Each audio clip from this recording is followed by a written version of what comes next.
Praise the lord. అలసని వారిని ఊరడించు మాటలు. April 23.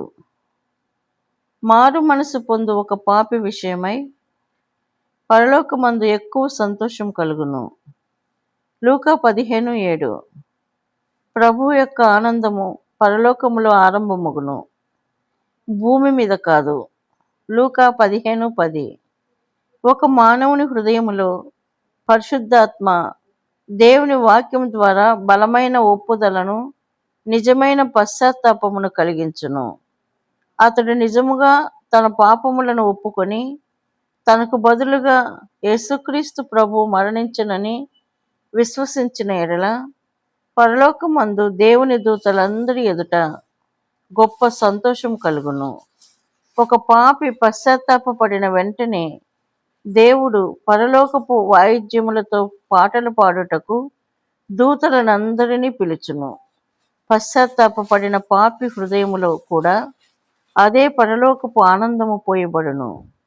కాబట్టి ఇది పరలోకము నుండి కలిగిన ఆనందము. ఒకవేళ అది బోధకుని నుండి వచ్చిన భూసంబంధమైన ఆనందమైన ఎడల అది వెంటనే వాడిపోవును.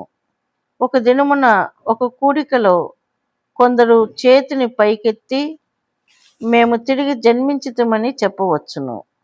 ఆ తరువాతి దినము ఒక కష్టతరమైన విషయములో వారు మనస్సు నొప్పించుకుందురు. కానీ పరలోకము నుండి ఒక వ్యక్తిలోనికి వచ్చిన సంతోషము ఎన్నటికీ వాడిపోదు.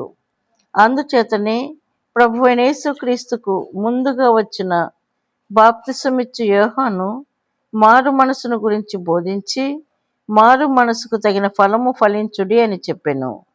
యేసు ప్రభువు పరలోక రాజ్యము సమీపించి ఉన్నది కనుక మారు మనసు పొందుడి అని చెప్పుచూ ప్రకటించెను. మత్తయి 4:17.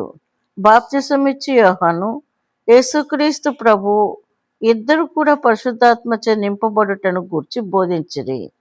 ప్రజలు తమ పాపములను ఒప్పుకొనిన ఎడల అది హృదయములో నుండి రావలెను, కానీ పెదవుల నుండి కాదు.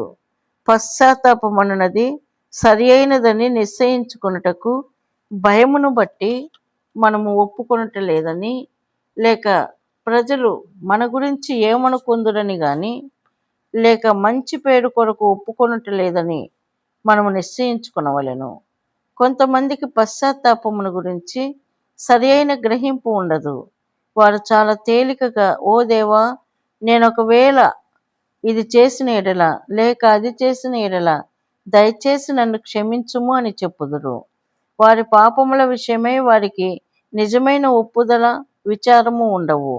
యోబుకు దేవుని ప్రత్యక్షత కలిగినది. మునుపెన్నడూనూ కలుగని విధముగా యోబుకు దేవుని మహిమా సౌందర్యములు, ఆయన సర్వశక్తిని గూర్చిన ప్రత్యక్షత కలిగినది. అది అతనిని దేవుని సన్నిధిలో తనను తాను అసహ్యించుకొని ద్వేషించుకున్నట్లు చేసినది.